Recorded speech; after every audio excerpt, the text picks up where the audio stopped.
월요일 아침 송원재TV 시작하겠습니다.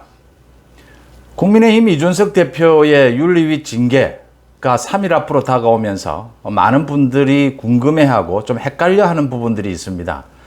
그러니까 이준석이 반발을 할 텐데 어떻게 반발을 하느냐, 이 부분을 놓고 이준석이 언론에 대고 여러 가지 이야기들을 지금 하고 있습니다. 자신이 나쁜 사람이 될 수도 있다, 나쁜 사람이 되지 않도록 해달라, 이런 협박에서부터 시작해서 윤리위를 해산할 수도 있다, 또 윤리위가 결정을 해도 최고위원회의에서 취소할 수가 있다, 또 더 나아가서 이준석에 대한 그 성접대 부분에 대한 경찰의 수사, 이 부분이 어떻게 되느냐, 공소시효가 끝난 것이 아니냐, 아니다, 공소시효가 아직 끝나지 않았다, 이런 많은 논란들이 있습니다. 이준석의 협박에서부터 이 경찰 수사까지 어떻게 되는 것인지 좀 정밀하게 여러분들과 오늘 아침에는 짚어보도록 하겠습니다. 송원재TV 구독, 좋아요 부탁을 드리고요.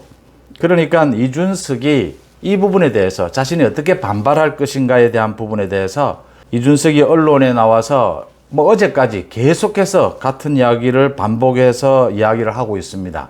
자신이 굉장히 선전선동에 능하다, 그렇게 알려져 있다, 자신이 흑화되지 않도록 만들어달라, 자신이 흑화될 수도 있다, 흑화된다, 검은색으로 변한다라는 것이죠. 일반적으로 그러니까 나쁜 사람이 될 수 있다. 동물도 이제 검은색으로 색깔이 변하는 그걸 흑화라고 하는데, 그렇게 검은색으로 변한다, 자신이 나쁜 짓을 할 수도 있다, 앞뒤 가리지 않고 이런 이야기를 했습니다. 그래서 이게 공갈 협박 아니냐, 뭔가 이준석이 계획한 것이 아니냐, 이런 얘기들이 나오고 있습니다. 또 어제까지는 나와서 윤리위를 해산시킬 권한도 당대표에게 있다, 결정을 자신은 지켜보고 자신의 행동 방향을 결정하겠다, 윤리위가 어떤 결정을 하더라도 자신이 최고위원회의를 통해서 뒤집을 수 있다, 또 이런 이야기를 자기가 아니고 당 주위에서 많은 이야기를 한다, 이렇게 이야기하면서 언론에 대고 이야기를 합니다. 그렇게 지금 공갈 협박하고 있다. 이준석이 공갈 협박하는 상대는 역시 국민의힘이고 윤석열 대통령이죠. 그 다음 이준석의 성접대 부분에 대해서 경찰 수사가 최측근인 김철근 정무실장 이어서 이제 김성진 아이카이스트 대표에 대한 경찰 수사가 있으면서, 김성진 아이카이스트 대표는 2013년부터 2016년까지 박근혜 대통령이 자기 회사를 방문해주는 조건으로 이준석을 접대했다, 20번 가까이 접대를 했다, 금품도 제공을 했다, 이렇게 지금 경찰 조사에서 밝혔다라는 게 김성진의 법률 대리인인 김소연 변호사가 밝힌 부분입니다. 이 부분에 대해서 경찰 수사가 가능하냐, 공소시효가 끝나지 않았느냐, 이런 논란들, 이게 좀 헷갈리고 있습니다. 이 부분 하나둘 짚어보겠습니다. 먼저 제가 여러 차례 말씀을 드리는데, 윤석열 정부가 탄생하고 난 이후에 이준석이 하는 행동들, 특히 윤리위에 대항해서 하는 행동들은 굉장히 이준석이 착각하고 실수하고 있다고 하는 부분입니다. 그러니까 윤리위를 흔드는 부분도 이준석이 실수한 부분인데, 그 중에 하나가 이렇게 자신이 흑화할 수도 있다, 흑화하지 않도록 도와달라, 이런 식의 말도 공갈 협박이다. 결국은 윤리위를 흔드는 것이다, 윤석열 대통령에게 협박하는 것이다. 이게 왜 이준석의 실수냐? 윤리위를 흔드는 것, 이건 정말 아껴야 될 최후의 방법인데, 보통 혐의를 받고 있는 사람 입장에서는 이준석이 이걸 굉장히 카드를 빨리 꺼냈다라고 하는 부분이고, 그 카드를 꺼내면서 이렇게 공갈 협박성 이야기, 이런 것들은 사실 은근하게 하는 것이 위력적이죠. 가능한 많은 방법을 생각하고 있다, 이 정도. 원래 정치권은 그렇게 은근하게 드러낼 때 그 칼이 무서운 법인데, 이준석이 이렇게 노골적으로, 이준석의 말하는 행태는 언제나 이런 식입니다. 그러니까 방송에 나와서 패널들 간에 이렇게 논쟁을 벌이는 식으로 직설적이고 가장 강력한 언어들을 씁니다. 이게 언제나 옳지는 않죠. 이런 경우에는 결정적인 실수를 한 것이다, 흑화하지 않도록 도와달라, 윤리위를 해산할 수도 있다, 또 윤리위 결정을 뒤집을 수도 있다, 이런 말들은 아끼는 편이 훨씬 좋았다라는 것이죠. 이런 공갈과 협박을 하면 그 하는 쪽이 미천이 들여다 보이는 법이지 않습니까? 그러니까 얼마나 답답하면, 얼마나 자신의 잘못한 혐의가 있으면 저런 식으로까지 행동할까? 그러면 하나하나 짚어보겠습니다. 이 부분부터. 흑화하지 않도록 도와달라. 이준석이 나쁜 놈이 되겠다라는 것인데 무슨 수단과 방법을 가리지 않고 국민의힘 또는 뭐 윤석열 정부를 해코지하겠다라고 하는 것인데 정치적으로 그게 매우 어렵다라고 하는 것이고 그렇게 되면 마지막 최종 순간에 이준석은 피의자로 경찰에 입건될 수 있다라고 하는 부분입니다. 경찰 수사가 기다리고 있다. 경찰 수사의 공소시효는 조금 이따 말씀을 드리고요. 이준석이 또 주장하는 것이 윤리위를 해산할 수 있다라고 합니다. 자기 문제가 걸려 있는데 당대표가 윤리위원회를 임명했기 때문에 윤리위원장, 윤리위원들을 임명했기 때문에 자신이 해산할 수도 있다. 뭐 해임할 수도 있다. 지금 이 얘기입니다. 그건 이미 정치적으로 자기 죄를 인정하는 것입니다. 그 다음 윤리위 해산을 국민의힘의 최고 의결기구는 최고위원회의입니다. 최고위원회의에서 막는다면 이준석이 해산할 수가 없을 것이다. 그 다음 징계 부분에 대해서 최고위원회의에서 뒤집을 수 있다 이렇게 이야기를 했습니다. 그러니까 윤리위 규정에 30조입니다. 특별한 사유가 있을 경우에 최고위원회의에서 윤리위 규정을 뒤집을 수 있다라고 되어 있습니다. 여기서 특별한 사유가 중요합니다. 지금 징계에 4가지가 있지 않습니까? 그러니까 경고에서부터 당원권 정지, 탈당 권유, 제명이 있는데 이 징계를 규정하면서 제명만 최고위원회의 의결을 거치도록 되어 있습니다. 그러니까 징계의 종류를 나열을 하면서 제명만 특별하게 최고위원회의에서 의결하도록 되어 있다는 것은 다른 나머지 3가지는 최고위원회의 의결이 필요 없다라는 것으로 해석이 됩니다. 그럼에도 불구하고 이준석이 특별한 사유, 그러니까 윤리위의 뭐 결정이 특별하게 문제가 있다라는 것을 사유를 잡아서 최고위원회의에 올렸을 경우에 최고위원회의는 2가지 결정을 할 수가 있습니다.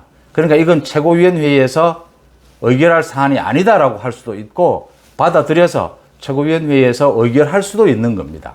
이래서 최고위원회의가 가장 중요하다라고 하는 것입니다.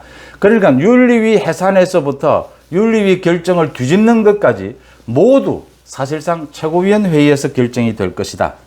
그렇다면 지금 최고위원회의에서는 어떤 결정을 내리게 될까? 여기에서 지금 이제 중요해지는 것이 윤심, 당심, 민심, 여론이 어떻게 가느냐라는 것이 가장 중요하기 때문에 이준석이 여론전을 펼치고 있는 부분입니다. 지금 최고위원회의는 이준석을 포함해서 8명으로 되어 있습니다. 이준석은 자기 일이기 때문에 아마 빠질 것으로 보이면 최고위원회의는 7명이 됩니다. 이 7명 가운데 이준석과 아주 가까운 이준석 징계에 대해서 반대하고 있는 사람은 정미경과 김용태로 꼽힙니다. 2사람으로 꼽힙니다. 그 다음 나머지 권성동이나 성일종 뭐 당연하게 들어가는 최고위원회의에 들어가는 사람들입니다. 원내대표 정책위의장 이런 사람들은 지금 이준석을 사실은 방송에 나와서 비호하고 있기는 합니다. 이준석을 징계하는 것이 옳지 않다 이렇게 비호하고 있습니다. 또 윤영석 최고위원 같은 경우에는 이준석이 지명한 최고위원이죠. 이런 사람들이 이준석 편을 들 것이다. 확실하게 이준석 반대편에 서 있는 것은 배현진, 조수진입니다. 그렇다면 나머지 5명이 지금 7명이 의결을 하기 때문에 4명이 찬성하면 어떤 결정을 할 수가 있습니다. 그래서 지금 안철수가 합당을 하면서 안철수 의원이 추천했던 김윤, 정점식 이 2사람에 대해서 아직 최고위원회의에 추천을 했는데도 이준석이 갖가지 이유를 들어서 반대하고 있습니다. 이 징계 때문인 것입니다.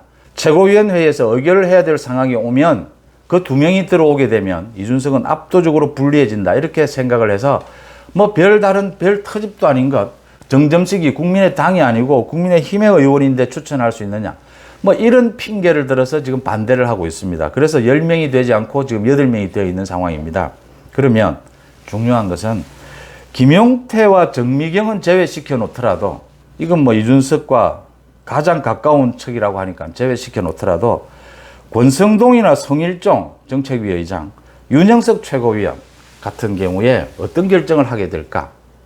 가장 결정적으로는 윤심, 당심, 여론을 보게 될 것이라고 하는 점입니다. 그리고 윤리위 결정이 있기 전에는 뭐 여러 가지 이야기들을 할 수가 있습니다. 두루뭉술하게 여러 가지 이야기를 할 수 있고 말을 아낄 수 있습니다. 그렇지만 윤리위 결정이 내려지고 난 다음에는 확실하게 자기 입장을 밝히게 될 것이다. 그 확실한 자기 입장은 역시 여론에 따르게 될 것이다 라고 하는 부분입니다. 성일종이나 권성동, 윤영석이 지금처럼 이준석에 대해서 뭐 약간이라도 비호하는 입장에 서게 될까? 아닐 수 있다라고 하는 것입니다. 아닐 확률이 더 높다라고 하는 겁니다. 그러니까 뭐 윤석열 대통령이나 윤핵관, 대통령실 모두 현재 이 윤리위 결정에 대해서는 거리를 두고 있습니다. 최고위원회의 절대 이준석에게 유리하지 않다라고 하는 부분입니다. 윤리위 결정이 있고 난 다음에는 최고위원회의에서도 어떤 결정이 내려질지 이준석이 절대 장담할 수 없다라고 하는 부분입니다. 왜냐하면 윤심, 당심, 민심, 국민의 여론이 전혀 달라질 것이기 때문입니다. 이 부분이 남아있기 때문에 이준석이 지금 뭐 윤리위를 해산할 수 있다, 윤리위 결정을 뒤집을 수 있다라고 하는 것이 사실은 공갈 협박에 가까운 실수였다라고 하는 부분입니다. 이 부분을, 이 패를 이준석이 일찍 낼 필요가 없었다라고 하는 부분입니다. 이준석은 지금에서야 지금 정치적으로 혁신하고자 하는 자신을 쫓아내려고 한다, 이런 구도로 가져가려고 하는데 그게 쉽지 않다라고 하는 부분입니다. 대통령실과 윤핵관, 소위 지금 국민의힘 주류 쪽에서는 이 윤리위 문제, 혁신위 문제에 대해서 전혀 거리를 두고 한마디도 하지 않기 때문에 이준석이 꼬투리를 잡을 것이기 때문에 한마디도 하지 않고 있습니다. 그렇기 때문에 이준석의 그런 구도는 실패할 것이다. 윤리위 징계가 결정되고 난 다음에는 최고위원회 분위기가 굉장히 달라질 수 있다라고 하는 점입니다. 그 다음 마지막에 이준석이 뭐 정치적으로나 뭐 자신이 흑화할 수 있다, 나쁜 놈이 될 수 있다, 뭐 국민의힘 윤석열 정부를 해코지할 수 있다, 이런 지금 공갈을 하고 있는데 그게 쉽지 않다라고 하는 부분은 이준석이 이렇게 싸움의 구도를 짜는 것도 어렵고 정치적으로 이제 법적인 문제가 남아있다, 경찰의 수사가 남아있다라고 하는 부분입니다. 그러니까 김성진이 경찰 조사에서 2013년부터 2016년까지 접대를 했다라고 밝혔습니다. 그 다음 지금 증거인멸을 한 의혹 부분은 자료가 다 드러나 있습니다. 김철근을 시켜서 증거인멸을 시도한 부분은.